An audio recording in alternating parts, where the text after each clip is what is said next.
No. We're going to do a quick little test here. Testing 1 2. Testing 1 2. Testing 1 2.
Welcome to the Convocation Center on the campus of the University of South Carolina at Aiken for the final game of the Holly Tractor Crescent Automotive Conference Challenge. This game features your Mount Olive Trojans and your USC Aiken Pacers. Before we introduce the starting lineups and have our national anthem, we'd like to present a token of appreciation to our honorary coach today and sponsor of the event, Dan Bullington.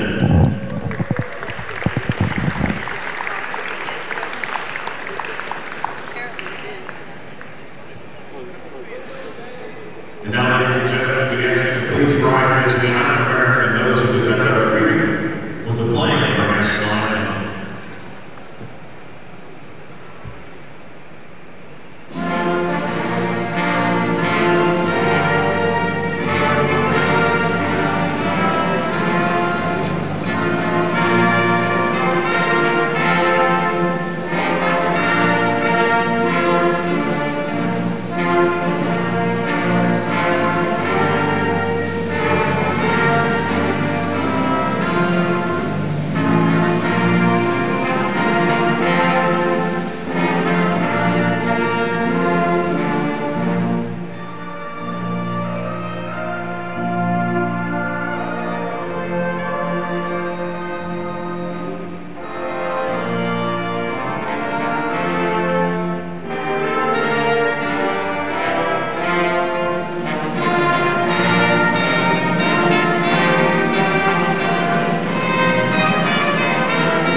basketball. The head coach of the Trojans is Wendy Lee. The assistant coaches is Rita Hargreaves and Valerie Cox.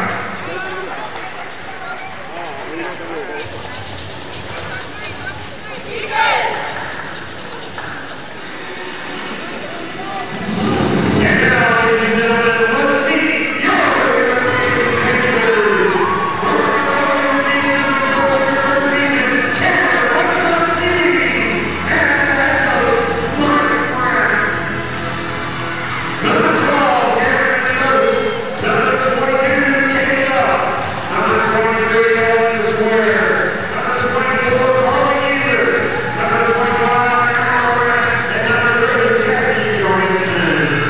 Now let's meet the starting lineup. Alive with the recycle guard from Summerville, South Carolina. We're welcome Tiffany Anderson. Alive comes in junior guard from Madison, Wisconsin. We're number 4, Mackenzie.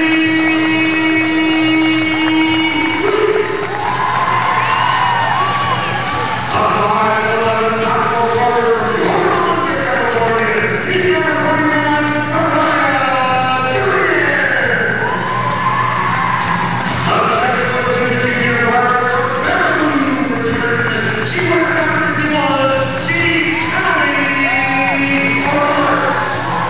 And a 5'10" senior guard from Southern Georgia. Wearing number 15,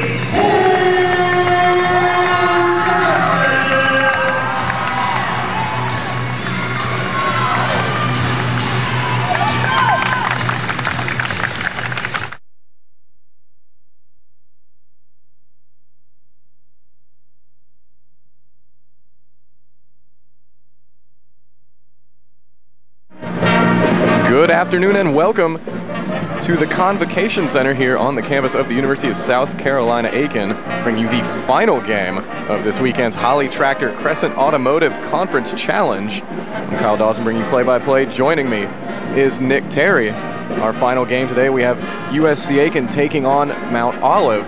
USC Aiken pulling out a big win last night. Nick, you were on the mic for that. Just tell us about what happened and how everything went down last night. Well, last night we saw the Pacers jump out to a nice 13-4 lead early on.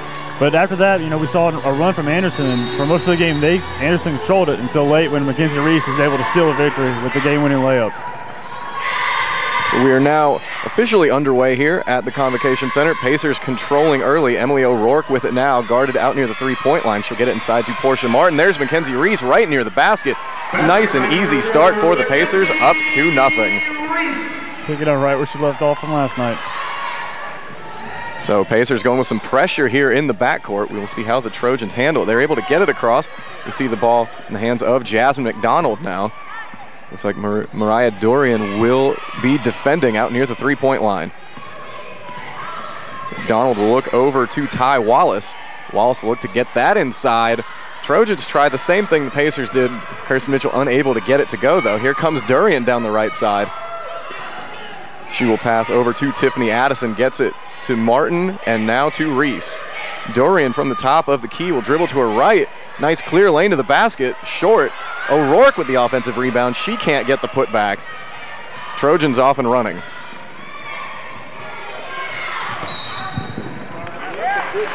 Looks like Joniqua Gray will be whistled for the travel. She's maybe a little bit too eager to give that pump fake and drive to the basket. So Pacers will take back over after the turnover, and it's Addison with the ball now, guarded by Gary. So O'Rourke working with it. She'll get it inside to Martin. Martin right near the free throw line. Back out to Durian. Looks like we'll see maybe a touch foul there going against Ty Wallace.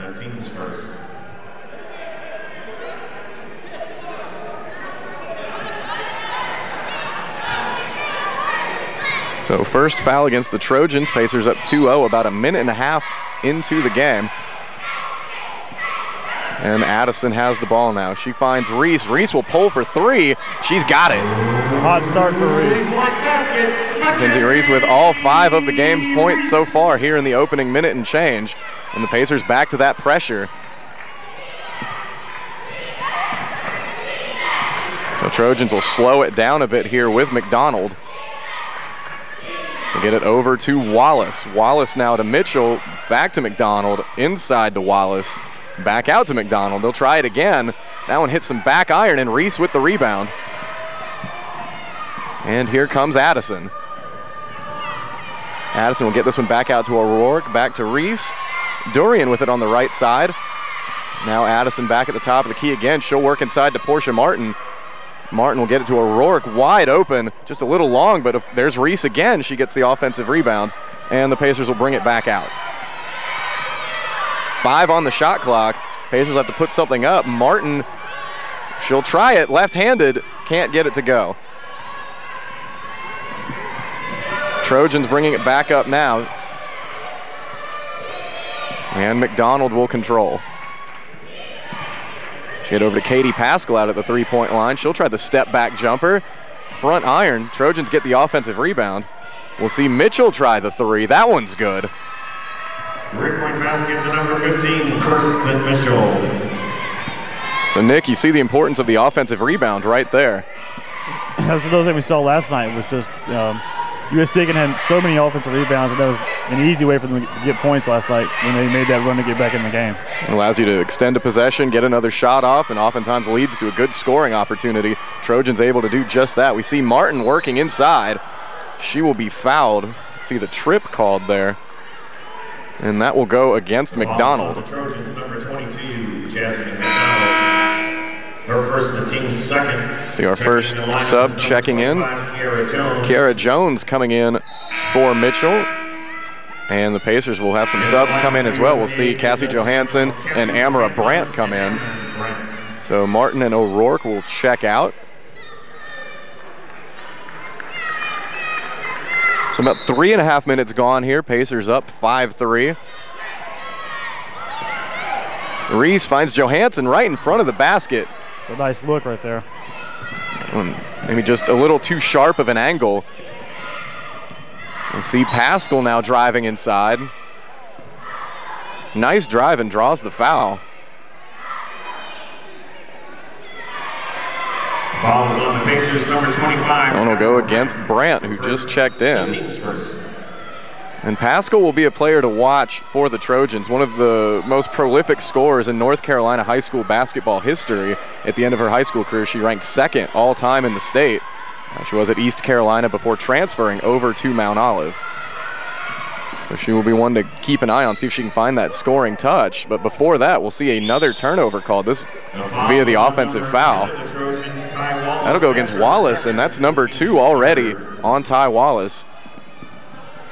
So Trojans trying to pressure in the backcourt now. Reese has it. She'll get it to Johansson. Johansson over to Brandt. We'll see a foul go against Pascal. Maybe guarding just a bit too close.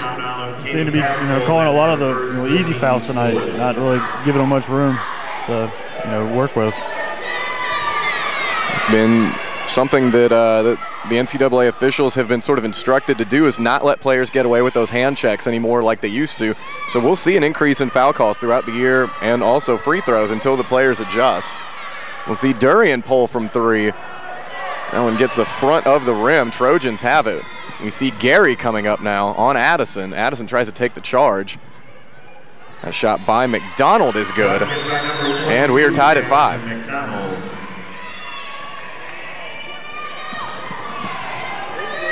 Pacers again trying to beat the press here.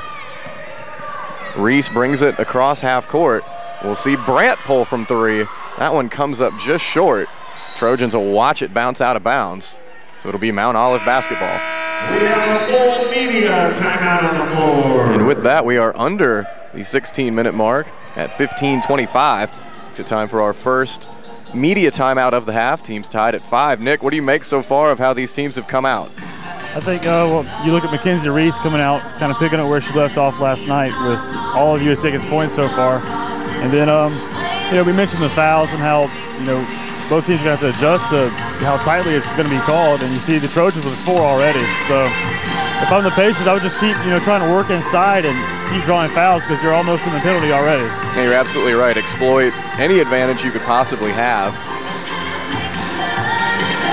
And also, Pacers shooting just 22% from the field so far, 2 of 9. Trojans, on the other hand, 2 of 5 for 40%. Each team's hit a three-pointer. Trojans right now leading the rebounding battle 6-4, but they are -2 in turnovers already. And again, we can't look past the foul number. Already over the halfway mark in terms of reaching the bonus. You mentioned turnovers, and that's an area that I'd like to see the Pacers kind of cut down on from last night, as they had 24 turnovers for the game, and I think that played a big part in allowing the Trojans to kind of hang around. Yeah, and of course you see already Pacers haven't turned it over yet, and they've turned those 2 Mount Olive turnovers into 3 points. It's a battle that the Pacers would love to win here tonight. So we are back out on the floor. McDonald working with it for the Trojans.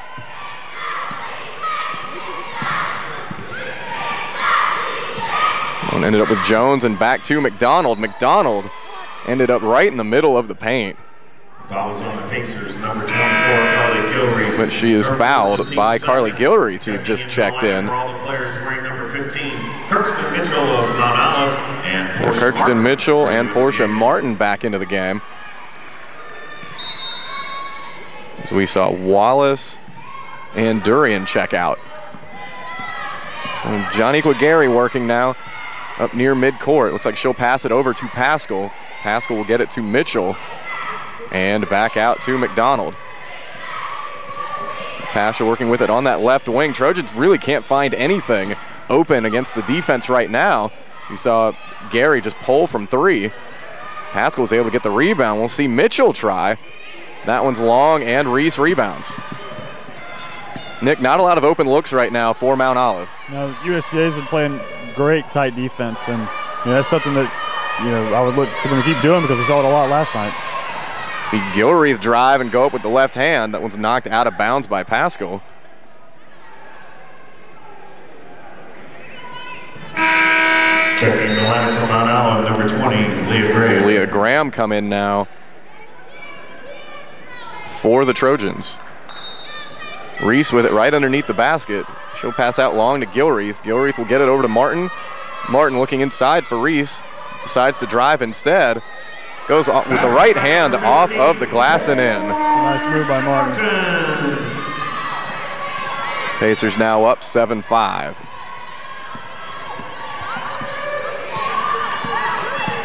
McDonald with it now. Hands off to Paschal. Paschal may be eyeing the three-point shot here. She took the one earlier. Instead chooses to drive. Backs out, though. And gives it to Gary. 7 on the shot clock. Gary with it. She'll try Paschal for 3. And that's pure. She's somebody I wouldn't want to leave open from out there. We've noticed that already. And she's not afraid to pull the trigger and test the defense. But I suppose you don't put up all those points in high school ball by being timid. Right. See Portia Martin with it now. They'll get her for the travel as she tried to shake Leah Graham. We'll see Durian back in for Johansson, and Kate Duff is in for Brandt.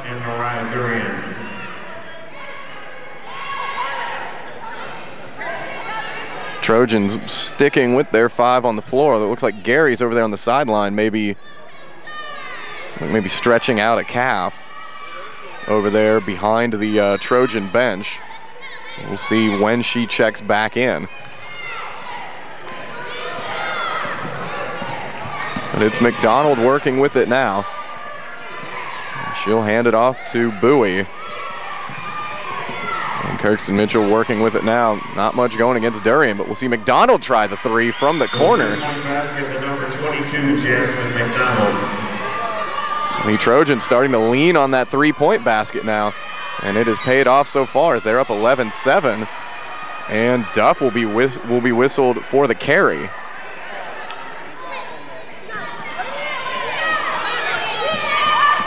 So turnover for the Pacers gives it right back to the Trojans.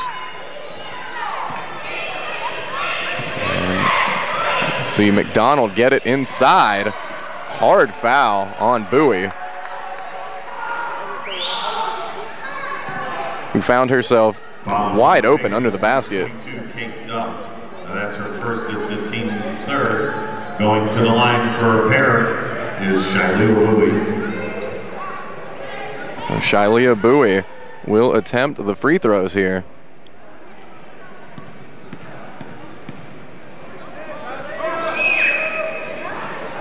And this is the first. Bowie scored 6 points in 12 minutes last night in Mount Olive's 14-point loss to Lander.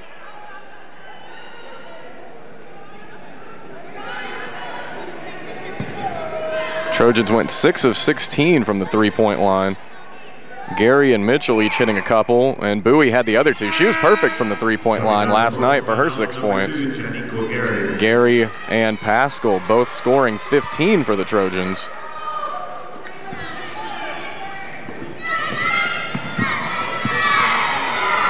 So Trojans up 12-7. Pacers again trying to beat the press. That one was stolen by Mitchell. She somehow saved that before going out of bounds. And we'll see Gary drive inside, right, taking on 3 defenders. McDonald's able to get the offensive rebound. So Bowie will hand that one off to Graham. Graham to McDonald. McDonald will go cross court to Gary for 3, and she's got it. We talked earlier about how the three-point shot seems to be something they're utilizing, and they're 4 of 6 from it now. We'll see Addison drive left side. She'll get out to Durian. Durian will pump fake and drive inside. That one comes up short, misses everything. Knocked out of bounds by the Trojans, though. We'll nice move by Durian. She's was able to convert there. Yeah, I think with her reputation already as a three-point shooter, she gets maybe a tighter look from the defense outside. That pump fake was able to get the defender in the air. She got inside, something she can probably try again in the near future. We'll see Reese working with it now. Soft touch with the right hand. And Reese with 7 points already. Pacers down 15-9. So we're at about the 11:45 mark here in the first half. See McDonald with it. Reese defending. McDonald to go to her right. I think Mitchell thought about the 3 there.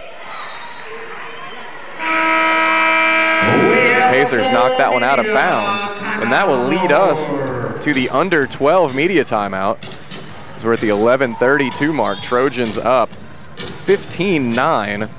And Nick, we talked about the three-point shot. Like you said, Trojans 4 of 6 from beyond the arc, and that's the three-point shot you always look at as almost like the great equalizer for maybe a smaller team trying to keep up with a bigger one. But when you have 2 teams that are on a more equal level, that three-point shot can blow a game wide open.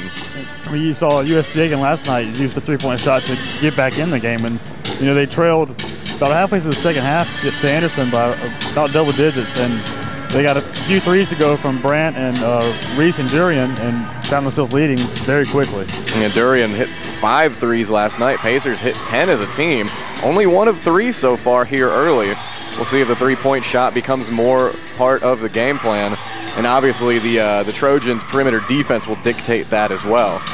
The Pacers were able to hold Anderson to just 4 of 14 shooting from beyond the arc last night. It'll take a lot of work to produce a similar effect against the Trojans, who are red hot from 3 to open this game. Another thing I'd like to look at going forward is the press that we're seeing from Mount Olive. Anderson pressed last night, and that played a big part in the high rate of turnovers that the Pacers had.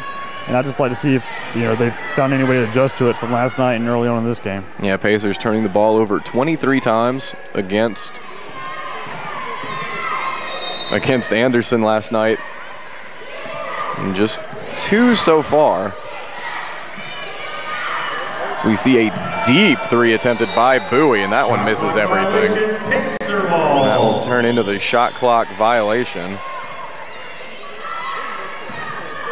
Pacers will inbound from under their own basket. Reese has it. She'll get it to Addison. That one's tipped, though, by McDonald. Addison's able to dribble out of it, though. She gets around everybody. Gets it inside to Martin. Martin double teamed. Doesn't matter. Off the glass and in. Nick Addison looks to be sort of the ideal player to break the press right now with that speed. You see the speed, and when talking to Coach Branton, that's one thing he mentioned about her was how fast and energetic she is. You see Gary will get it over to McDonald. Gary has it again. We'll get inside to Bowie. That one just won't go. We see that shot attempt. I believe that was by Jones, blocked. And we see Addison will take a spill right over in front of us at the scorer's table. So we'll see that foul go against McDonald, and that will be number 2 on McDonald. So Nick, we did talk about fouls earlier. I believe that was after the under-16 timeout, saying that was something both teams need to keep an eye on. And Trojans have responded well to that. It was just their first foul since then. So now, you know, the bonus not looming nearly as large as before. Right. Martin working with it now outside the three-point line. She'll drive inside to the right, now back to the left. Reese gets the offensive rebound off the miss. Durian with it now. Nearly stolen by Pascal, but back out to Addison. See Reese now on that left wing, over to Durian, right in front of the Trojan bench. Gilreath now. Reese inside to Martin. Martin may have gotten away with some steps there. Trojans end up with the ball anyway, and here comes McDonald. McDonald will get that back out to Pascal. Pascal will look for Mitchell. Mitchell to Gary. Gary faked the three. So Pascal will back it up and get it out to McDonald. 7 on the shot clock for the Trojans. Gary will pull from 3 again, and she's got it. Three-point basket, Shaniqua Gary. So that should be number 2 for Gary. And the Trojans are 5 of 7 from 3. Here comes Reese down the left side. Too steep of an angle off the glass. Now we see a tie-up down there. Instead, the Trojans able to get the timeout. Good alert play there by Jones to secure the basketball and get the timeout. That'll be a 30. So 9:16 to play. Trojans up 18-11. And the three-point barrage continues for Mount Olive. You know, they got 15 of their 18 points off the three ball, which, you know, you don't want to rely on it too much, but if you're that hot from it, keep shooting it.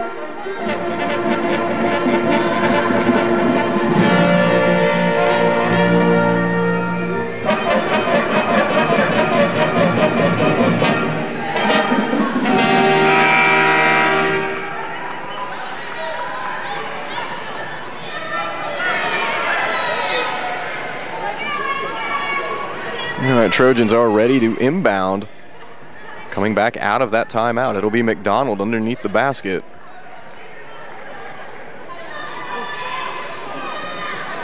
Pacers opting not to press this time, all 5 waiting in the defensive zone as McDonald comes up with Gary to her left.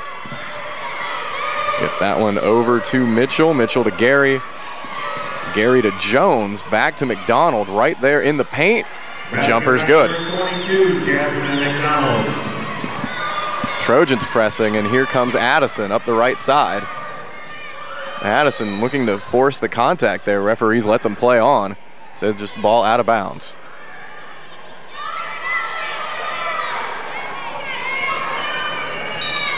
So Reese will inbound from the baseline. Gilreath with it over to Addison. Addison's able to get around Gary. We'll see Gilreath pull, and she's got it. Nice look from Addison to, you know, kind of draw the defender in and kick it back out to Gilreath. Yeah, at this point, wherever Addison goes, at least one defender is going to follow. That was able to buy Gilreath a little bit of space there to get that three-pointer off. And Gilreath making the defensive play there to knock that lazy pass out of bounds. Amara Brandt will check in for Addison. Addison giving some last-second instruction as she walks off the floor.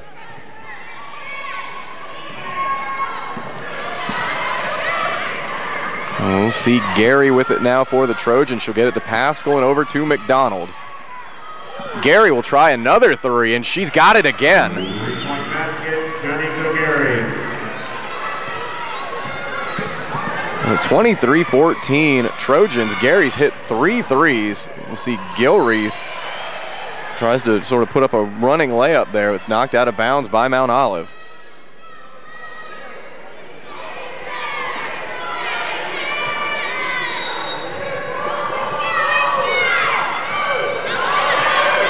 So Reese to inbound, can't find him. He gets it to Durian, foot on the line, but she gets the jumper to drop.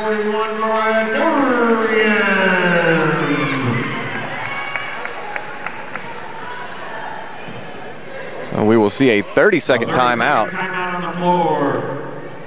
That one was taken by Mount Olive. And it is 23-16 Trojans here, 8:05 to play in the first half.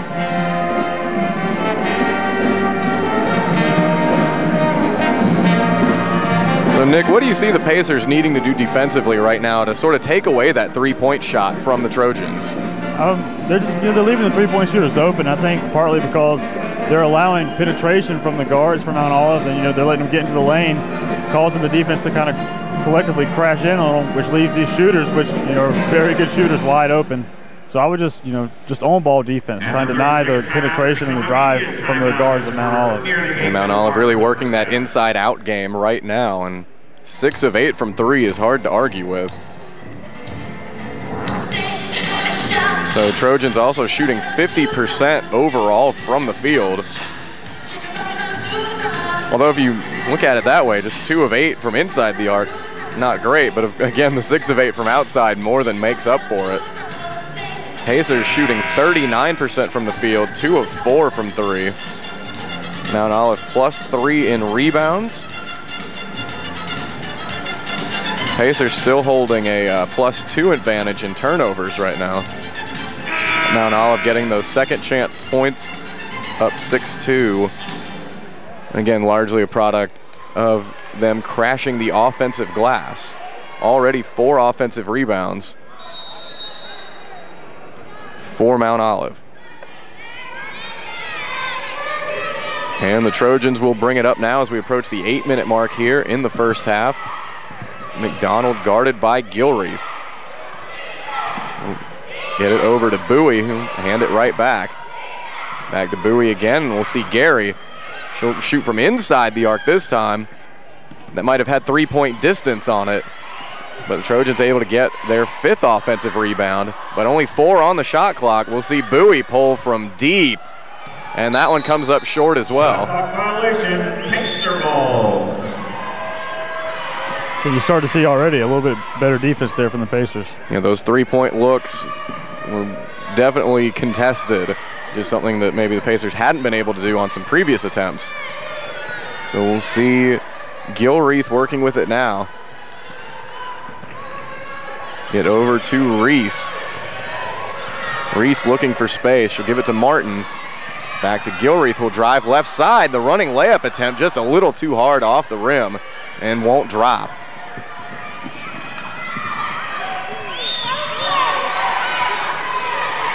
We'll see McDonald with it. At this point, anytime you see Gary get the ball, you wonder if she's going to shoot, and she does, and that's another 3. She's one play that you can't leave open. And Joniqua Gary with 4 3-pointers here in the first half to give her 12 points. We'll see Durian with the bounce pass inside to Martin. Martin gives it back out. Reese will try a 3. That one hits back iron. And Bowie corrals the rebound. Trojans up 10 now with 6.5 minutes to play here in this first half. We'll see McDonald maybe thought about the 3. Here's Gary again. No. A stunning miss from Gary at this point. Another open look.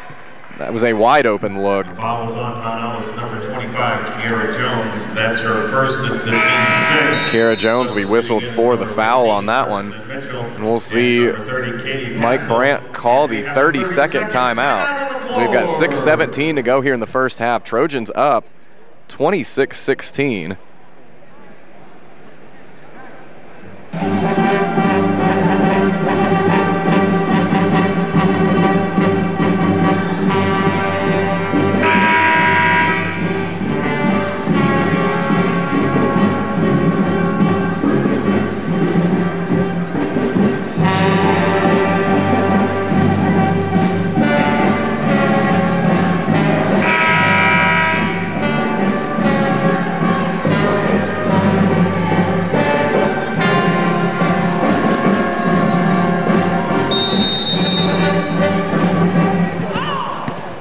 Pacers back off and running, although Gary knocks that one away from Gilreath and forces the turnover.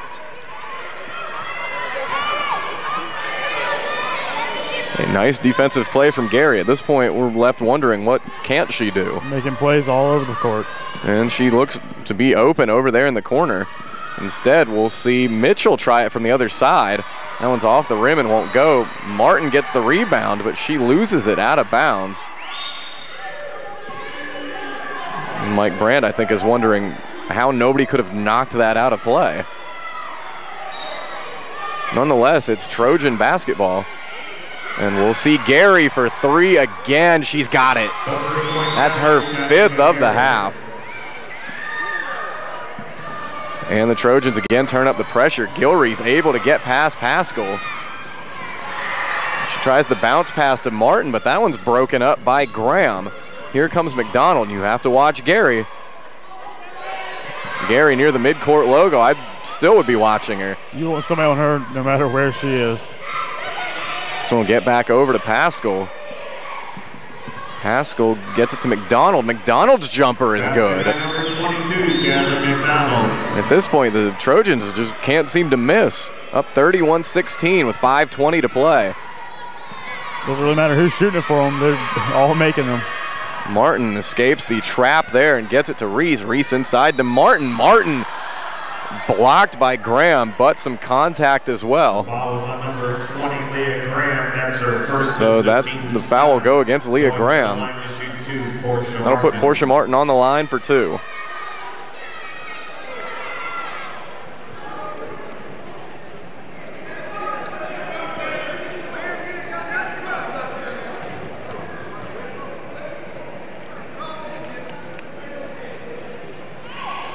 Martin hits the first. She's 4 of 6 from the free throw line last night, an 83% free throw shooter a year ago. So we'll see Addison and Jasmine Coach check in. Brandt and Gilreath have a seat. As Martin lines it up on free throw number 2. That one also good. We'll cut the deficit to 13 as we approach the 5-minute mark.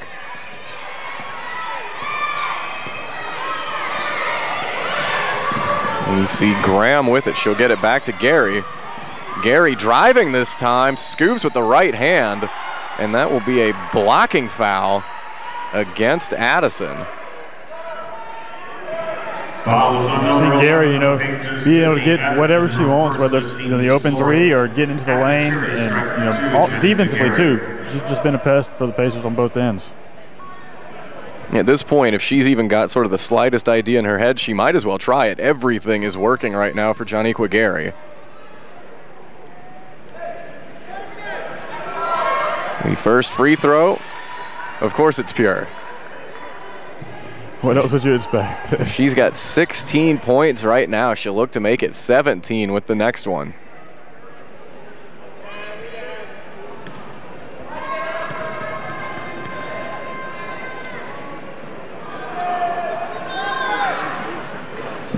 That one rims out. And here comes Mackenzie Reese. She'll give it to Addison. Addison finds Durian. Durian knifes into the lane. The left-handed floater won't go. It's a nice drive by Durian. Able to draw contact and get to the line. And being down 14, I think getting to the line and stopping the clock, and, just capitalizing on these free throws is an easy way to get back into it. Anytime when you're facing a deficit, you want to be able to score points with as little time coming off the clock as possible. If you can score while no time comes off the clock, that's even better. So Pacers looking to do that right now.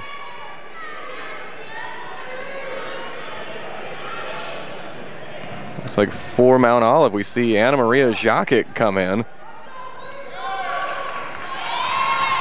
And Durian goes 2 for 2 at the line.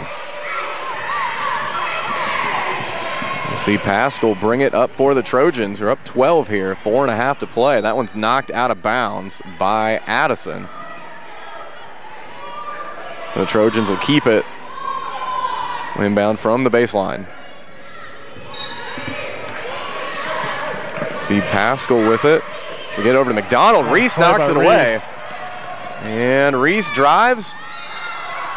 And there's some contact there. That one will go against Jakic.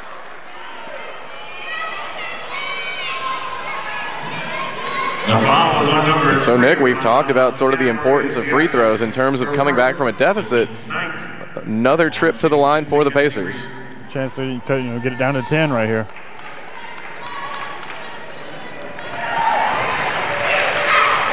So Reese hits the first. Reese shot 69% from the free throw line a year ago. And she's 2 for 2 on that trip. Pacers within 10. We'll see Pascal driving right side. She'll hand that one off to Mitchell. Mitchell back to Pascal. Pascal will pull from the corner, and she's got it. Katie Pascal. So big answer there from Katie Pascal and the Trojans, hitting another three-pointer. And there's Jakic with the steal, and she's fouled by Martin.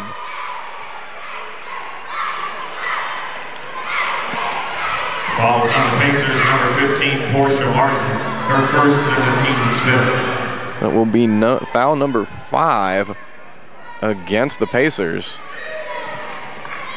We're still not yet in danger of putting the Trojans at the line. We'll see Gary with it now, and understandably defended very close. Jakic, no, that one off the backboard and back iron, won't go, and here comes Durian. We'll see Coach with it, gets it back to Addison. And 15 on the shot clock as we see Reese just outside the three-point line. Looks like we'll have a foul call. The foul is on number 30, Katie. That one will go against Pascal. Maybe another one of those hand check type fouls. It'll put the Pacers in the double bonus too. Pacers will be shooting 2 the rest of the way. So we've reached the under 4 timeout, 3:32 to go. Trojans up 35-22. So in the first 16 and a half minutes, we've seen Mount Olive go 9 of 13 from the three-point line. Anytime a team is that hot from 3, even if you're playing well yourself, which the Pacers aren't playing bad, but when somebody's shooting that high of a rate from 3, it's hard to keep up. And also Mount Olive doing a good job, and you had mentioned the inside-out game before, but they're doing a good job of finding the open player with 11 assists on 12 made baskets.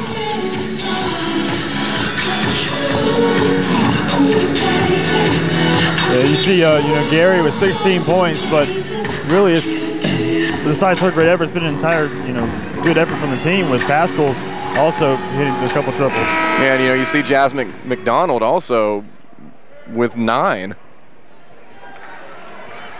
And so just between those 3 players, you're looking at 31 points. But you can't necessarily quantify the defensive efforts of some of the other players as well who have been out there able to force turnovers and put the Pacers into difficult spots and to force them into a 35% shooting effort so far. So Reese gets that first free throw to drop.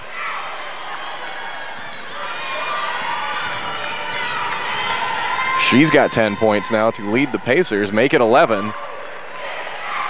And that is also the USCA deficit as we're at the 3.5-minute mark.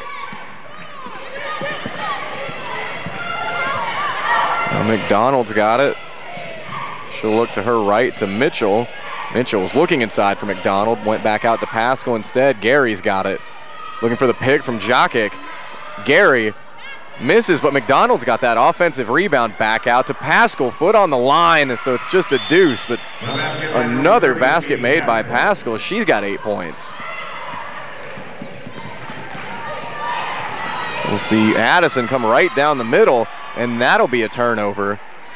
Bounce pass maybe a little too hot to handle.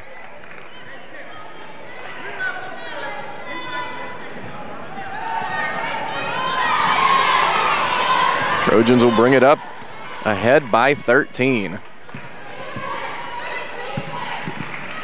Pascal with it.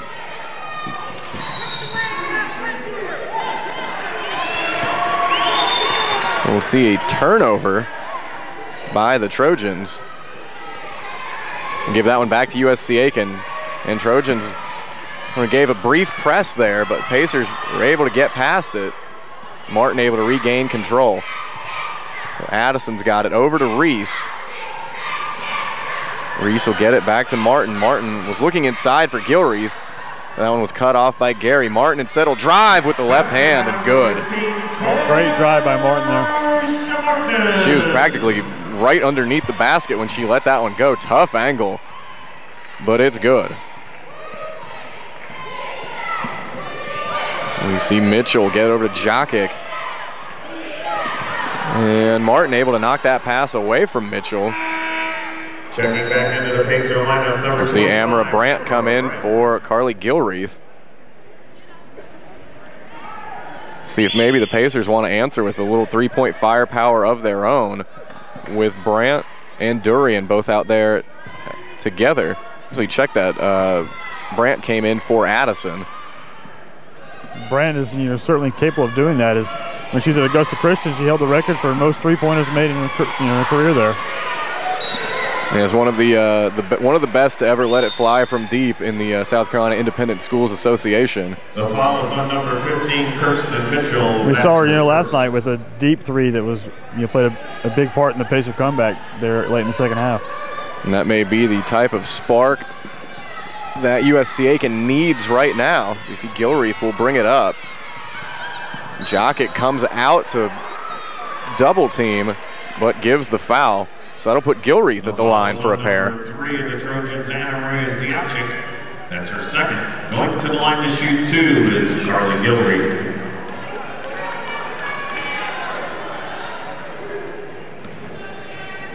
That was foul number 2 on Ziacic.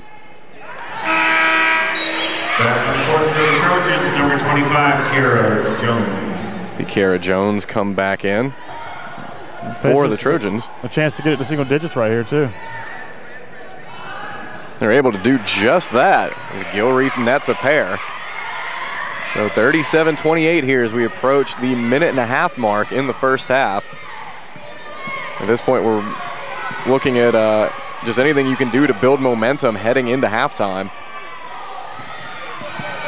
The Trojans may be looking for the three-pointer as well. Instead, we see McDonald go with the left hand. Tough roll off the rim, won't go. Martin gets the defensive rebound, and Gilreath has it now.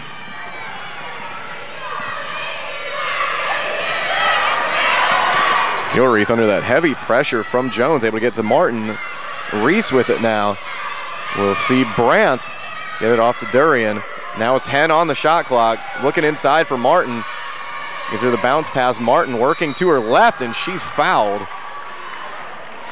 We've seen Martin be able to do a lot of good work down there in the post today. That's where I think pretty much all of her points have come from. That's her second. Going to the line for USC. We will see Martin head back to the line as she looks to get to double digits.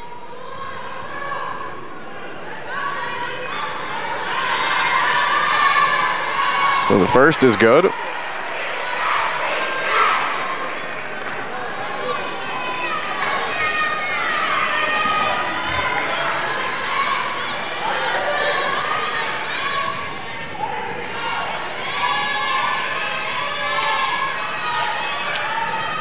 And Martin gets the friendly roll on the second. Pacers now 12 for 12 from the free throw line, and the deficit has been cut to 7. We talked about that being a way to get back in the game, and they've been able to use that to do just that. And we see a turnover forced as Mitchell loses it out of bounds. So Pacers can cut it down to even fewer than 7 here with under 40 seconds to go. We'll see Brandt get her for the travel there. On that pump fake before the pass. So 36 seconds left. Mount Olive will get the ball. Should the Trojans choose, they can bleed the clock down to about 5 seconds before shooting. Instead, we see a turnover. Nice job by Durian to force that turnover right there with the good on-ball pressure. And right in front of the Pacer bench. So 23 seconds left. Gilreath with the ball. Defended by Pascal. Get it inside to Reese. Reese down in the paint, puts up the jumper. Front iron won't go. McDonald with another rebound. And the Trojans are off and running. So now at 7 seconds. McDonald with the left hand, no. And this one will be fought for. We'll see a tie-up. It'll keep it over at Mount Olive's side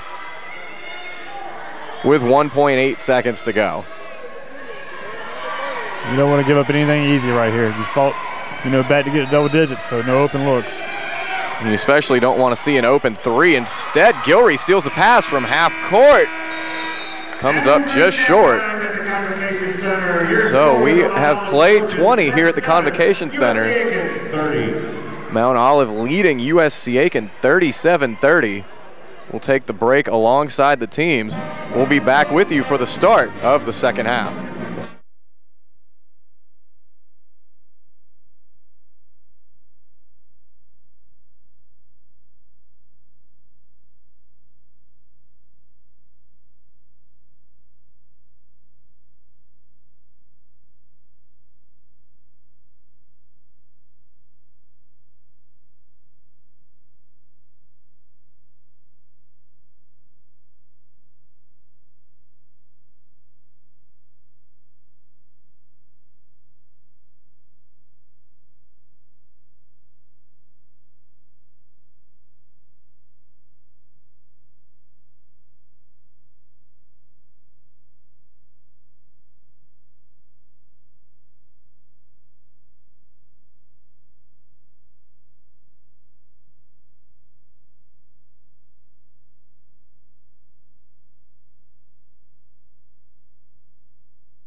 All right, Coach, what are you going to do to stop the outside shot this half? Well, I mean, when they shoot 70%, that's pretty tough to do, but we definitely got to get out and challenge to shoot a little bit more and try to make them put it on the floor. The thing about it is they're very good penetrators too, so it comes down to guarding your person and half another. So we're really going to try to get more up in their face. You know, if a team shoots 70% for the whole game, it's going to be tough to win, but we still will find a way to do it. But hopefully we can get up in their face a little bit more, and they might, you know, have tougher shots and get the rebound and go. Offensively, what are you looking to do this half? Well, the 3 times we were patient on offense and ran the offense, we got a layup, another foul on an attack for a layup, and then another bucket on the inside. So I think we need to be a little bit more patient and make them play defense. When you're shooting 70%, you want the ball back. So if we come down there and jack up shots early, we're playing right into their hand there. So we need to be more patient, get really good shots, and make them defend us. All right, good luck the rest of the game. Thank you.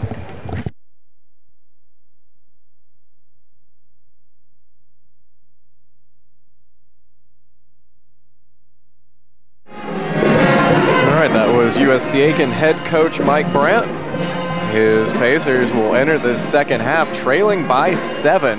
Mount Olive up 37-30 at halftime. And Nick, just what were some numbers that maybe jumped out at you from that first half of play? Well, from Mount Olive, we talked a lot about Janiqua Gary, and you know, with good reason. She was had 16 points, was 5 of 7 from 3, and just a big reason the Pacers are trailing. And then on the Pacers side, I really like the play from Reese and Martin. You got Reese with 11 points and 3 of 6, so it's been an efficient, 11 points. And the same with Martin with 10 points. She's also 3 of 6. So I would look for those 2 players to continue doing what they're doing, and maybe see Durian start to get things going like she did last night. Yeah, if Durian hit those 5 3-pointers in the victory last night. Just 0 for 1 so far from behind the arc, and that's really, I think, where the Pacers are at their biggest disadvantage right now, just with Mount Olive having hit those 9 threes compared to 2 for the Pacers. Pacers doing their best to sort of chip away at the free throw line, though. 12 of 12 from the stripe in the first half. Mount Olive only making 2 of their 4 free throws, so bridging the gap a little bit. Yeah, to only be down 7 after a team goes 9 of 13 from 3 in the first half, that's nothing wrong with that. It's a great thing. So we're both teams receiving some last-second instructions as the final seconds of halftime tick away.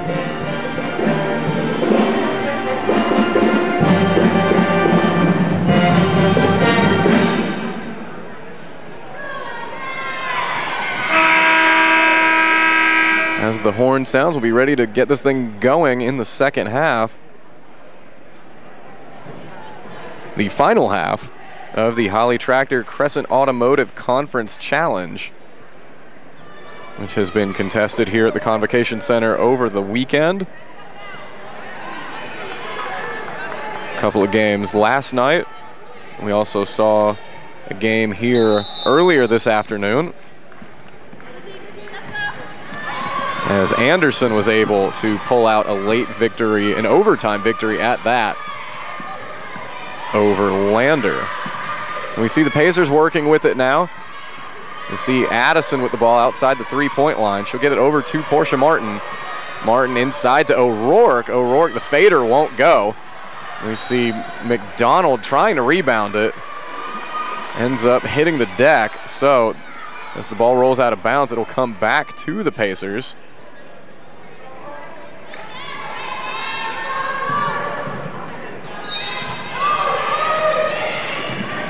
And the Pacers will be working with a fresh shot clock as well. You see Martin with it. She'll get it to O'Rourke just outside the 3-point line. And Reese will come out to get it. Reese will get it to Durian. Durian looking for Martin inside. Instead, she'll drive herself back out to O'Rourke. Addison with it as we're at 10 at the shot clock. Addison will pull from deep. That one's no good, but Martin's able to get the offensive rebound. Passes back out to Reese. Reese gets it to Addison, and the Pacers will reset.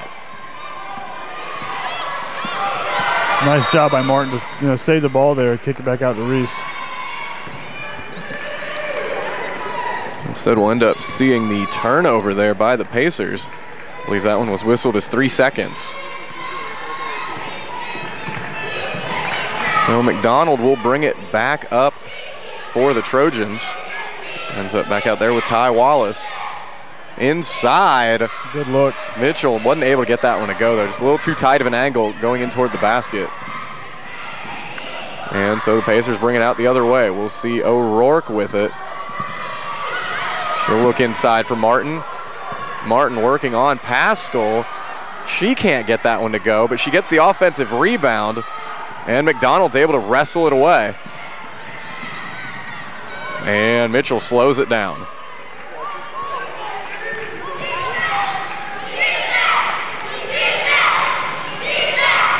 So we see Wallace with it for the Trojans. Didn't really see too many minutes in that first half. She picked up those 2 quick fouls. We'll see if she's able to establish herself here in the second half. There's Gary, though. She pulls from 3. That one's off the backboard. Missed the rim altogether. So we'll see the shot clock violation. Not really just a desperation 3 there with the clock winding down. Some more good defense from USC Aiken. We started to see that towards the end of the first half, being able to, limit the penetration, which in turn, forces tougher outside shots. We saw O'Rourke check out right there for Cassie Johansson. And here comes Addison. She'll find Reese. Reese will drive inside. That one's stripped by McDonald. Stay over on this side.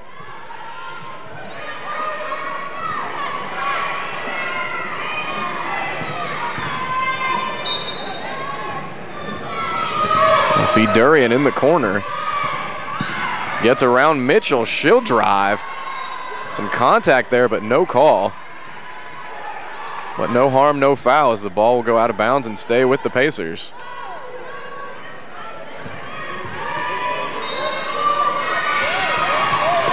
Addison looking inside. She gets Reese over on the baseline. Martin's got it now outside. Reese wanted it. Martin drives instead. Goes around McDonald. Beats the shot clock, but somehow that one would not drop. You see the spin move there from Mitchell. Wallace got the rebound, and we'll see a foul called. I think that one will go against Addison. Number 11, Tiffany Addison. Her second, the team's first this half. So nearly 3 minutes gone by in the second half with no score by either team. However, we'll see another foul. This one will go against Durian. Number 41, Mariah Durian. Her first, the team's second back on the court. So we'll see Carly Gilreath check in for Tiffany Addison. So Wallace has it over to McDonald. Mitchell inside to Wallace. Good pump fake. And so after about 3 minutes of play, we have our first points of the second half. And Mount Olive's now up 9. Gilreath being heavily defended by Gary. She's able to get rid of it. Martin with it. Martin looking for Durian. And we'll see a foul against Mitchell. The foul is on number 15, Kirsten Mitchell. That's her third. That will be number 3 on Mitchell.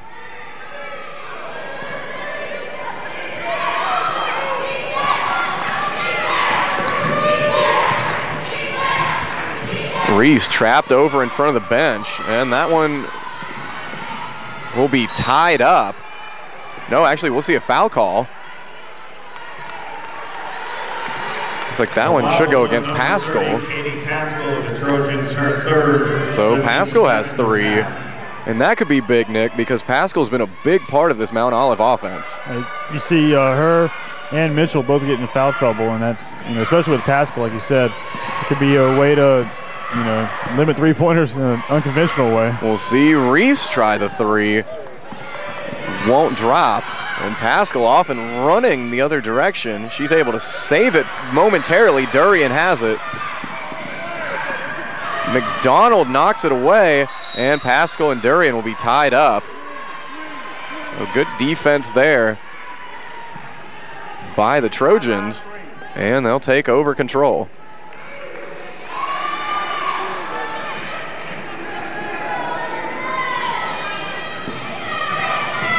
So our next stoppage will end up being more than likely the under 16 timeout as we're approaching that mark now. Just 2 points scored so far in this half. They were by Mount Olive, who leads 39-30. We'll see Gary for 3. Why not? Why not? So she's got 19 points now to lead all scorers. And that's her 6th three-pointer. I don't think the halftime break cooled her off at all. Nope, coming out firing shots just like the first half. And she very nearly got a piece of that pass by Gilreath, but Reese has it. Reese's pass, though, altered by McDonald. It still gets to Johansson. Durian with it now, and that's stolen by McDonald. McDonald with the breakaway. Gilreath closing in, but McDonald gets it to drop. So the Trojans have opened this half on a 7-0 run, and that will prompt a timeout from Mike Brandt. So we have now reached the under 16 timeout. That 30 by Brandt turning into a full. And Mount Olive is up 44-30.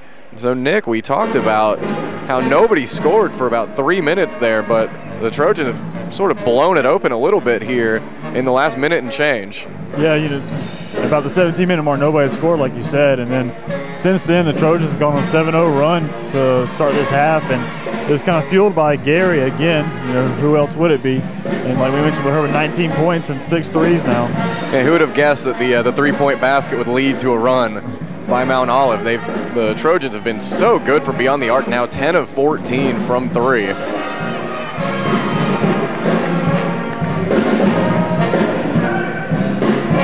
So 48% overall from the field.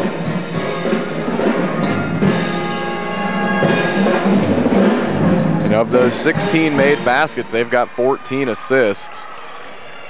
So we've just seen, some good ball movement over there on that Mount Olive side and that inside-out play as well. And on the Pacer side, we haven't been able to see the shooters get open. You got Brandt, Durian, and Reese, who are all very capable shooters out there. They just haven't had the open looks.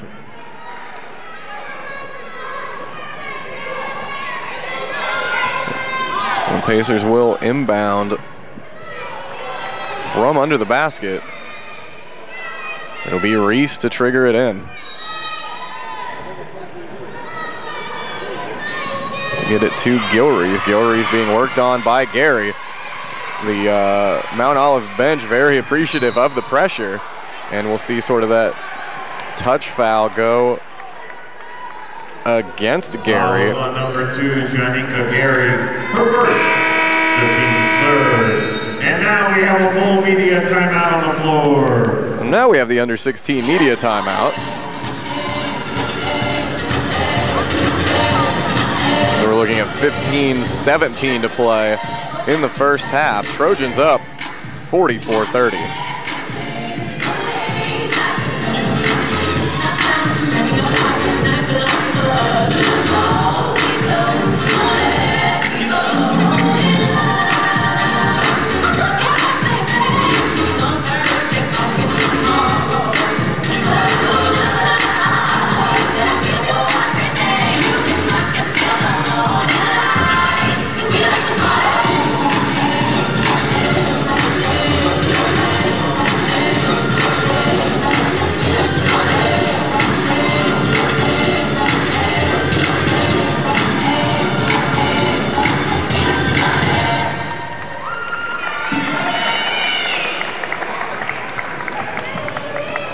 I'd be in the show.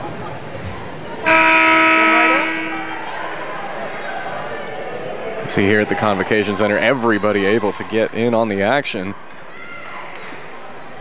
One of our officials, I don't think was expecting to be a part of the dance team show there, but he found his way into it anyway. You just never know when you come out here when you might be a part of the action. Right. Someone who's been very much a part of the action tonight, Janika Gary, picks up her second foul. Almost had a breakaway steal there, but just made a little bit too much contact. And at this point, maybe her aggressive defense may be the best thing working for the Pacers if she's able to get herself into some foul trouble, because she's just been a nightmare out there for USC Aiken to try to defend, or even to try and do anything offensively against her either. Right. Oh, Portia Martin has it now for the Pacers, looking for anything at this point. Johansson comes up to get it inside to Gilreath. Gilreath, that shot closely contested by who else? Johnny Kagari. All over the court for the Trojans. We'll see Mitchell try the jumper, and it's good. You know, the Pacers have yet to score here in this half, and you'd like to see them, get something going here before this deficit gets too large. You see that pass nearly stolen by McDonald, but Martin ends up with it. Johansson maybe thought about the three and then throws it away. Maybe a bit of miscommunication. It looked as if she thought Durian was going to remain where she was, and Durian had plans of cutting to the basket. Number 11, Tiffany Addison. Number 25. See Tiffany Addison and Amara Brandt check in. Gilreath and Johansson will have a seat.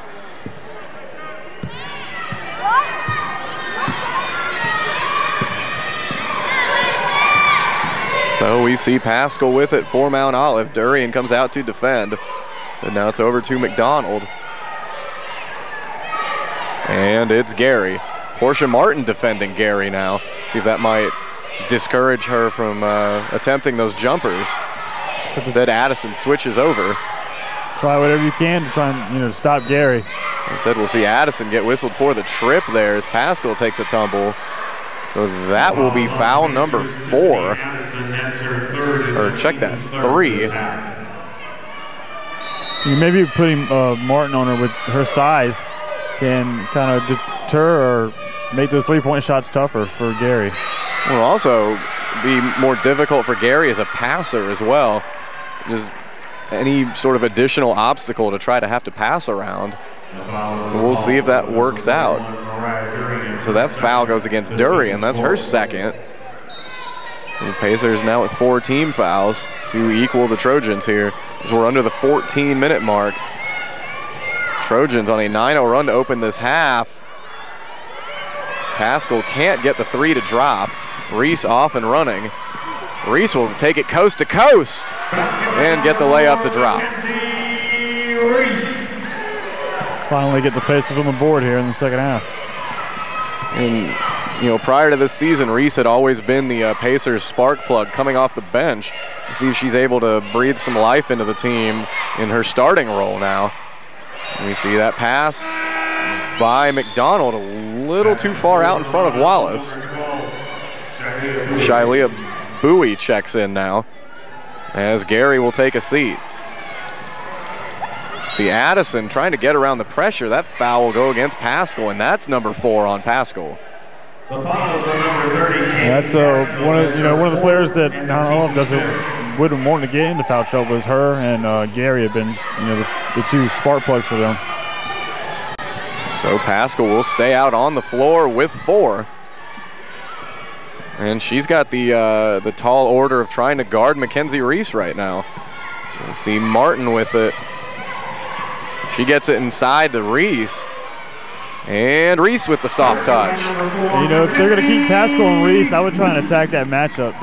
Absolutely. If you've got a player with 4 fouls, especially one who's as skilled offensively as Pascal, give it to Reese every single time. And Pascal very nearly was whistled for a reach-in. I thought she was going to get whistled. She reached all the way around her body, but it's ended up in 2 points regardless for the Pacers. We'll see Bowie pump fake the 3. Comes inside with the floater. It won't go. Durian's got the rebound. Pacers don't have numbers here. Durian, that pass is tipped. That was by McDonald, but it's eventually thrown away. And I think Mike Brandt telling Durian right now that she didn't have the numbers and she needed to bring it back out. We'll see Gary come back in, replacing Pascal.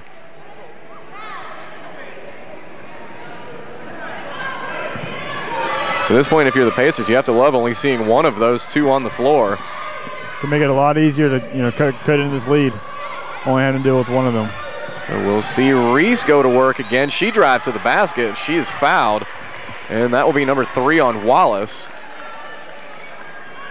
The foul was on Mount Olive's number 10, Ty Wallace. That's her 3rd. It's the team's 6th. Mackenzie Reese to the line for 2. We'll see Reese shoot a pair of free throws. The first is good, That'll cut the deficit to 11. And again, we see the foul starting to creep up for the Trojans with 6 now. 1 away from putting the Pacers in the penalty. We see Reese perfect from the line. Pacers now 14 of 14 on free throws. And they've cut the deficit to 10 as we approach the 12-minute mark here in the second half. Somehow Gary's open from the corner. That's an air ball, but that's off of Brandt's hands and out of play. That's actually overruled. It looks like maybe it off of McDonald instead. A rare air ball from Gary today. She's missed a few, but they haven't been, that bad. Well, a couple of the ones that she's missed have been at the end of the shot clock, and they were just sort of desperation threes. That one may have just been the surprise of finding herself so wide open again. Reese misses the jumper. We'll get Brandt for coming over the top there, trying to get that rebound. Fouls on the Pacers, number 25, Emma Brandt. And that's her second. It's the team's 5th. And we've reached the point for a media full timeout on the floor. We've reached the under 12 media timeout. Mount Olive up 10, 46-36. So Mount Olive has missed its last 2 3-pointers, which is ice cold for them to have missed 2 straight, given how the rest of this game has gone. And Pacers again doing work there at the free throw line. It seems to be the best weapon for the Pacers because you're getting points without the clock running off, and you're also putting Mount Olive players in foul trouble, and key ones too, like Pascal. And we had to see Gary sit for a little bit too. Mount Olive has also been so good on the offensive glass, 9 offensive boards and a +7 rebounding advantage overall, which has led to those second chance points, something that the Trojans hold a 10-2 advantage in. But Pacers, again, just chipping away and getting to the basket when they can. And again, just 6 3-pointers attempted so far by USC Aiken. After the Pacers attempted a few more than that last night, attempting 19, or check that, 26 last night, hitting 10 of them. That was a big weapon for the Pacers last night, was a 3-point shot. We just haven't seen it here yet today. And we talked about Durian before being 5 for 12 from the 3-point line last night. She really hasn't gotten any looks tonight. Was just 0 for 1 from 3 in the first half. We see Bowie with it now for the Trojans. Reese altered that pass a little bit. Bowie has it back though. We'll see Mitchell, I think maybe thought about the 3. Instead gives it back to Bowie, inside to McDonald, back out to Mitchell, and that's good. It's the inside out game again. And a big bucket there for the Trojans. So Brandt's got it now back to Addison. And Martin looks like she'll be tied up. It'll stay over with the Pacers.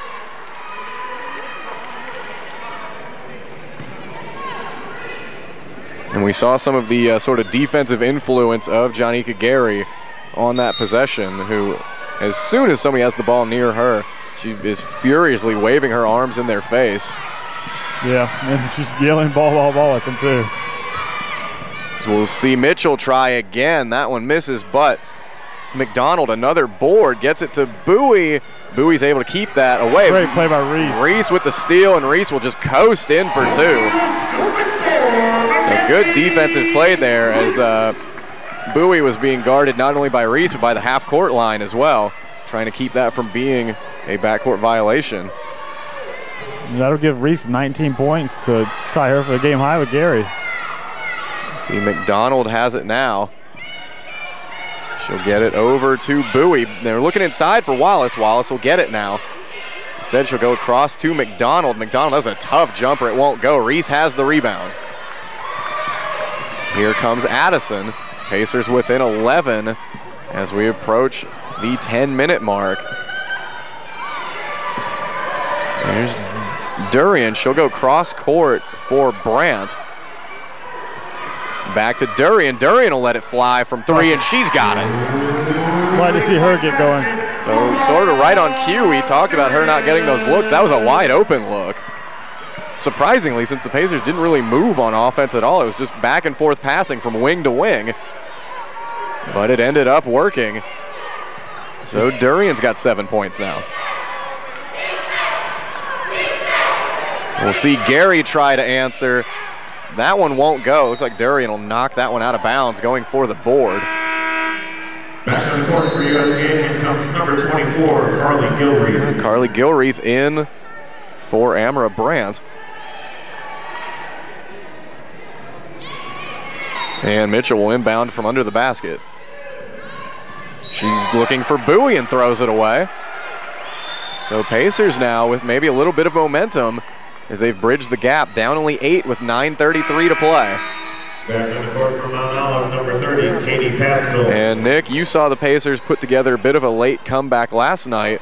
Have you seen any similarities so far between the two runs? It's the one thing I noticed from last night and this night is the turnovers. They have been able to, score off the turnovers, and like we saw with Reese forcing a turnover and getting the easy layup, it kind of has provided a spark tonight, just like last night. And I would look for them just turning defense into offense, because that was the key last night. See Martin inside. She'll be whistled for the travel. So Pacers turn it right back over. And we'll see the pressure now in the backcourt as Pascal has checked back in. And McDonald able to get past the trap. Pascal able to get through as well. And Gary will get it back to McDonald. So at this point, if you're Mount Olive, you're looking at the game clock as an ally. And we'll see Gary pump fake the three. Pascal get it inside to Mitchell. Mitchell about triple teamed there.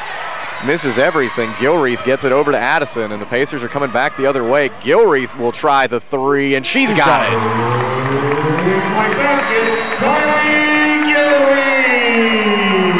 So we'll see a timeout here, and it's shots fired for this Pacer offense, who is now close to within 5 with 8:39 to play. They just, refused to give up and go away today.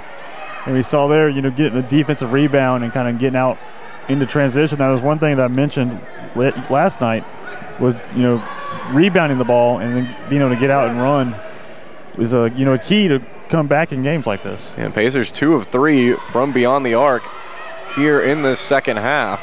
So if they can sort of catch fire from outside, this deficit could disappear entirely very quickly. See, McDonald has it now for the Trojans. She'll get it out to Pascal. Pascal right into the lane, and that's blocked by Martin. Not today.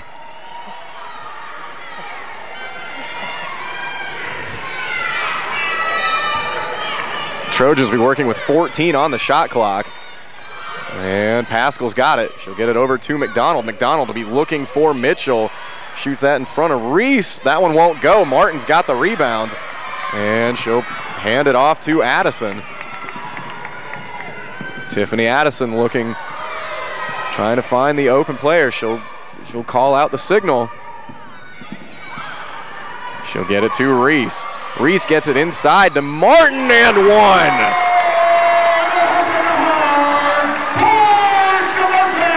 The bucket and the bump for Martin. Pacers just down 3 now, and Martin's at the free throw line. This is the closest the Pacers have been since very early in the first half. We've seen Mount Olive control most of this game, and but like I said, turning the defense into the offense has been a key in this run, I believe. Yeah, the Pacers have been able to turn those turnovers into points, been able to utilize the three-point basket. And now going back to Portia Martin inside, and she'll have a chance to convert the old-fashioned three-pointer after this timeout. So 7:56 to play. Mount Olive, which is led by what has seemed like double figures for this entire half and most of the first half. It's now just a 3-point game, though. It reminds me a lot of last night when the second half Anderson was up by 9 to 11 points for the entire half, and then about this same time the Pacers were able to make a run, and we're seeing it again here tonight. Well, you maybe start to wonder if, with just this being maybe a newer group for the Pacers, that maybe it just takes them a little bit longer to get into the game, and that's something that with more repetition they'll be able to sort of ease into it a little bit more. And yeah, talking to Coach Brandt last week, that was something he mentioned, saying that last season in these early games, they didn't have a lot of trouble winning, but he expected them to have to fight, in every game early on with the amount of turnover that they've had on the roster this year. Yeah, last year there were so many great, experienced players on that roster. You didn't have to look too far to find, a go-to player, especially early, as Martin makes that free throw. 15 of 15 now for the Pacers, but I mean, you had Kayla Harris, Brittany Hill, Mia Antoine, Daniela Tarillo, whoever you want, and Portia Martin, Mackenzie Reese off the bench as well. You had anybody you wanted to give you a spark, and that was really big early in the season. And that's sort of maybe some growing pains that the Pacers will have to go through this year. As Gary pulls from three, won't get it, but Mitchell's got the offensive board. She's got another one, but Martin knocks it away. This one's tied up. It'll stay over here with the Trojans. But we are seeing, though, that the Pacers' veteran leaders are sort of making the plays right now and have been all game long, really, with Martin and Reese sort of leading the charge. You see Reese with 19 and Martin with 13. So we'll see McDonald able to just take a handoff pretty much from out of bounds. You got Pascal working with it. She'll give it to Gary. Gary finds Mitchell. Mitchell inside to Wallace. Wallace with the hook, won't go. And Martin's got another rebound. Pacers just down two, can tie or take the lead on this possession. So Addison's got it on the right side. She'll get it over to Reese. Martin comes over to set the screen, rolling to the basket. Martin, that will be whistled, a blocking foul against Gary. So that'll put Portia Martin at the line. Chance to tie the game for the Pacers. And the team's going to the line for two, Portia Martin. Again, Martin, an 83% free throw shooter last season.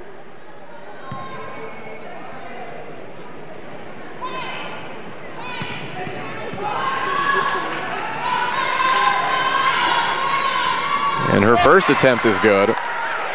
Been a perfect 5 for 5 here tonight. The Pacers, just as a team last year, the free throw line was one of their best weapons. 78% as a team a year ago.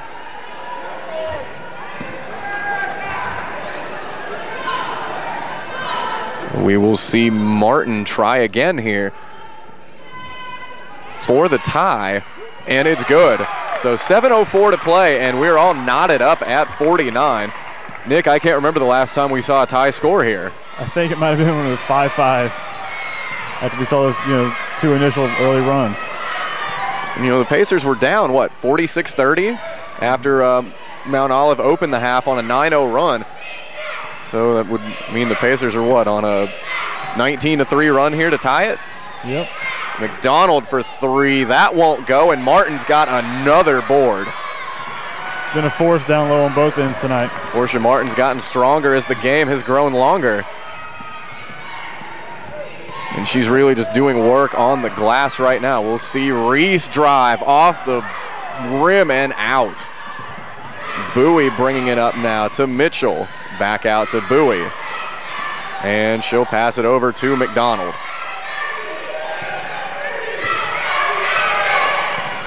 15 on the shot clock. As we have hit the 6-minute mark here, Pascal gets inside and gets the baseline jumper to go. Pascal's got 10 points now, and the Trojans back out in front by 2.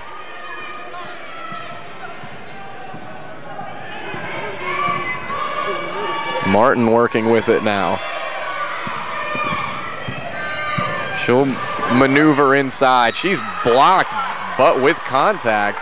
That should be number 4 on Ty Wallace. Ty Wallace, and that's her 4th, the team's 9th. Going to the line. So Portia Martin is back to the free throw line. 5:36 to go.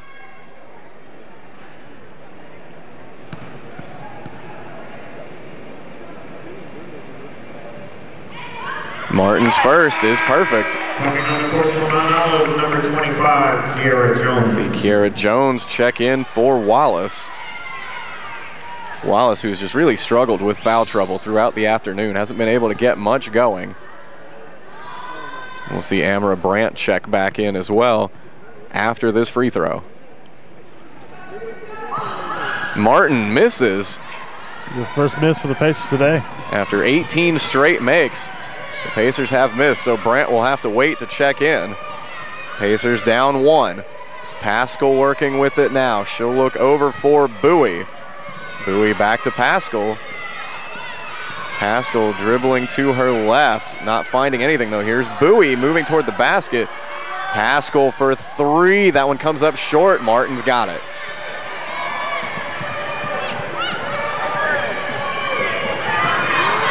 Now 5 minutes to go now. Pacers trailing by 1. Reese inside to Martin. That one high off the backboard and no good. I think Martin was just anticipating the contact there, gave it a little extra. And she had Paschal guarding her there, and you know, like I said, I would try to go at that matchup. Yeah, Paschal with 4 fouls and Martin, who's just been a force inside.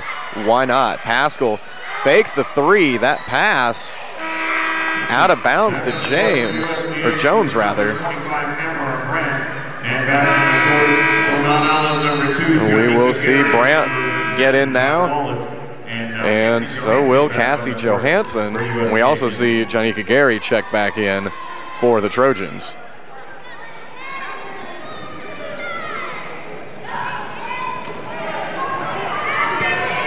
So 4.5 to play, 51-50 Mount Olive. Mount Olive, who's led by double digits throughout almost this entire game. But Pacers have closed the gap with a big second half run. Reese can't get that one to drop. McDonald gets the rebound. Nice move to get into the lane there by Reese. Just wasn't able to capitalize on it. And a nice play by McDonald as well to get that rebound. Cassie Johansson was right there with her. We'll see Addison commits the foul. That's her 4th. Trying to steal that pass. McDonald may have baited her a little bit on that one too. McDonald's got it now as we approach 4 minutes to play. McDonald will get it back to Paschal. Addison steps out on defense, and that's a charge. You know, that's something that I think we'll see a lot from Addison. Is just she's going to make a big impact defensively with drawing charges. That was one thing that Coach Brandt mentioned to me last week when I was talking to him. That's it for Paschal, who just fouled out. So big foul there for the Trojans. You know, when you spoke with Coach Brandt before, he had talked about, you know, Tiffany Addison, and she's a feisty defender down there. You know, despite being more often than not easily the smallest player on the floor, not afraid to step in and take that charge at a critical juncture, because if she's whistled for the block there, that puts Paschal at the line for a 1-and-1. So big play by Addison to bring the ball back over to USC Aiken side. And you know, players like that are willing to sacrifice their body for the the good of the team, and change possession like that, that can oftentimes spark your team for runs. So the three-point shot has not been nearly as kind to Mount Olive here in the second half. Just 2 of 9 from beyond the arc here in the last 16:05.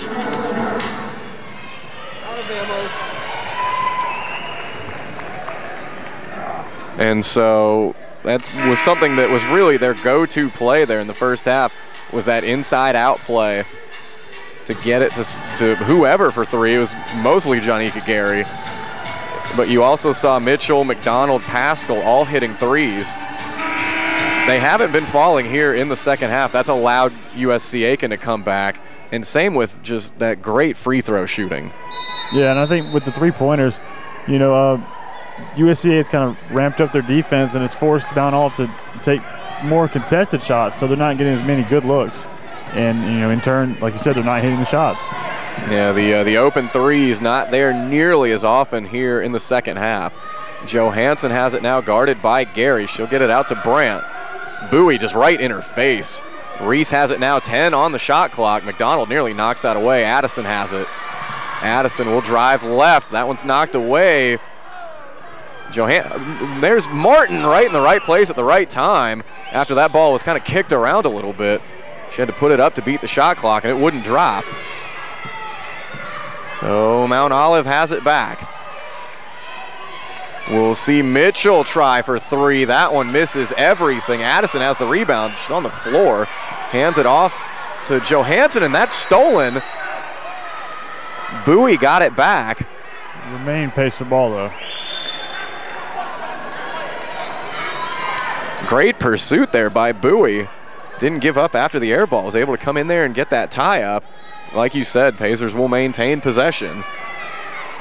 So 3:02 to go. Still a 1-point Trojan lead. And Mount Olive looking to trap. Martin's got it. She'll pass it back over to Addison. She'll get it back out to Martin. See if the Pacers try and go inside. Brandt has it now.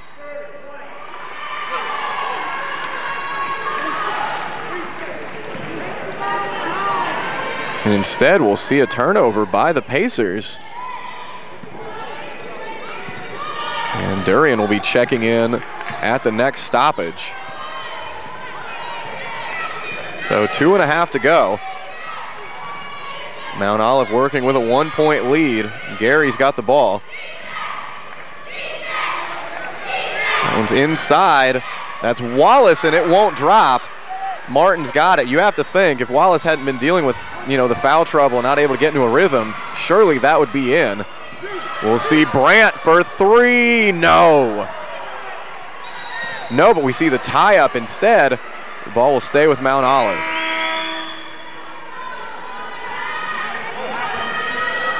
See, at the other end, Wallace ended up with that ball wide open down underneath the basket. Just a little bit too hard off of the backboard. Maybe some of that rust showing. Durian will check in. Wide open look down there. So Durian comes in for Johansson. So Pacers looking at Reese, Addison, Durian, Brandt, and Martin. As we'll see McDonald, Bowie, Gary, Mitchell, and Wallace at the other end for Mount Olive. Bowie fakes the three. Gary may try, but Martin's out there quickly to defend. Bowie gets it inside to Wallace, and again, a little hard off of the backboard. McDonald gets the rebound, but knocks it out of bounds. She can't believe there wasn't any kind of foul called. I thought there might have been a foul called on her for over the back, but either way, there's a foul for neither team. I think she would disagree with you. But ultimately, the Pacers end up with the ball. Addison weaves through. We see Durian. Got it! Shots fired. Big three from Durian, and the Pacers have the lead. With just under a minute and a half to go. I don't even remember the last time the Pacers had the lead. A long time ago. We'll see Gary fire back, and she's got it. And that's somebody you don't want to get hot here in this last minute, 10 seconds. Janika Gary with 22 points now, and that's the three-pointer that the Trojans really haven't been able to find in this second half. So we've got a full timeout with 1:10 to go. Mount Olive up 54-53. And Nick, it looks like we may be in for another finish like last night. Last night we saw the thrilling finish with Mackenzie Reese getting the last-second layup to win. And like you said, it could be headed here again. So as we see it now, both teams shooting 50% from the three-point line. Trojans having made 12, Pacers having made 5.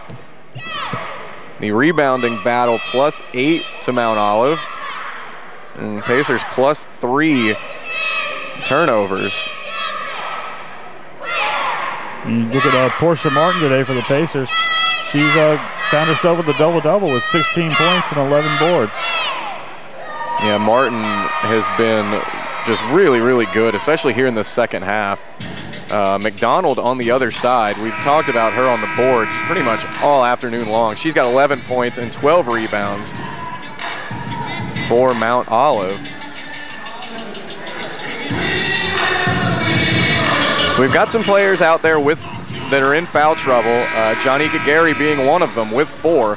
Ty Wallace also has 4, and we already saw Pascal foul out. And it's really just Tiffany Addison on USC Aiken's side. She's got 4, but she's the only one with more than 2.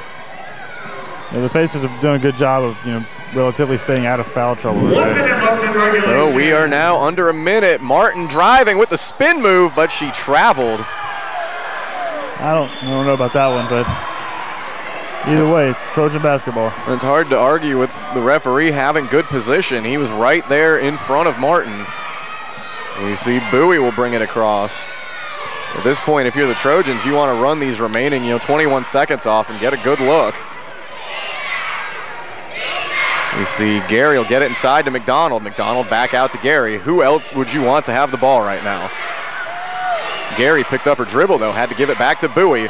Over to McDonald. McDonald's in trouble, gets it to Mitchell. It's a turnover, and Brandt has it.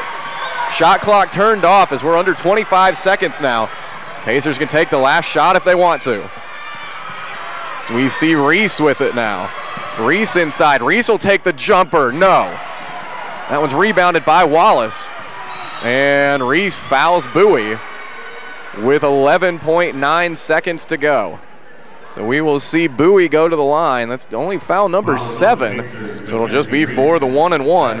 First, it's the team's 7th. We stroll to the charity stripe, with the shooter being number 12, Shaklia Bowie.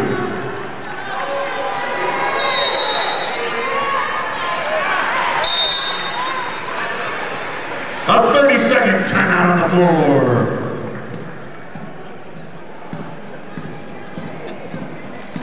And we'll have a timeout here, just to strategize, go over some situational type things, like how to play off of a missed free throw, how to play off of a made one.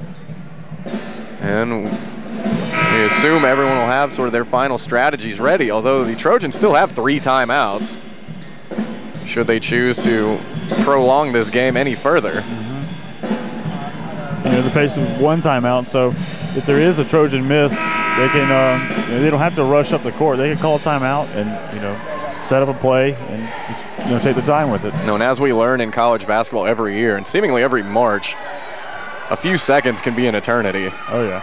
At the charity stripe for 1 in the bonus. So we will see Bowie step in to try and make this front end of the 1-and-1. She misses. Reese has the rebound. Pacers can go for the win here. Addison will bring it up. Addison will get it to Durian.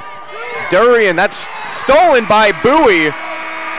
It's a jump ball. We'll see how much time is left. The horn sounded, but I believe it was after the tie-up. So the Pacers may still have time. The Pacers had a timeout there. When the play started to break down, you kind of wonder why they didn't use it. So the officials are huddling near center court. We'll see what they come up with. We'll see how much time we end up with on the clock. Looks like 0.3 right now, which really 0.3 is enough for a tip in, and that's it.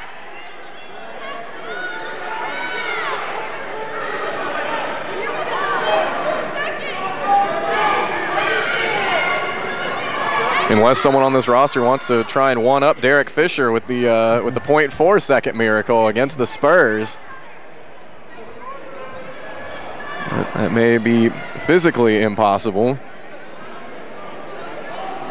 So at this point, you would think, with 0.3 seconds to go, you throw something up toward the basket and see if someone can tip it in.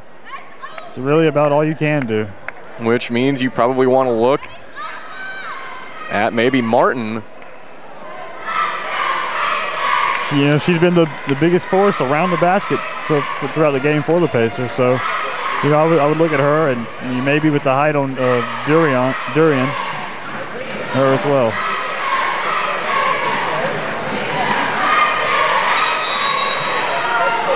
So Martin will actually inbound. We'll see what happens with 0.3. Reese for the win! No! That one draws back iron and won't go. So Mount Olive able to pull off the win here, 54-53, after a spirited comeback attempt by the Pacers. in 2 weeks on Saturday, November 23rd. Mackenzie Rees led with 19 points. Portia Martin with 16. Mariah Durian with 10. Johnnika Gary, though, leads them all with 22. So that will end up closing out the Holly Tractor Crescent Automotive Conference Challenge here at the Convocation Center. Pacers going 1-1 over the weekend, and you really couldn't ask for two more exciting games than the ones that USC Aiken was involved in. I mean, we saw the 2-point win for the Pacers last night with Reese hitting the game winner, and then, you know, a 1-point loss tonight where Reese almost got another game winner to go. You know, and since at this level you don't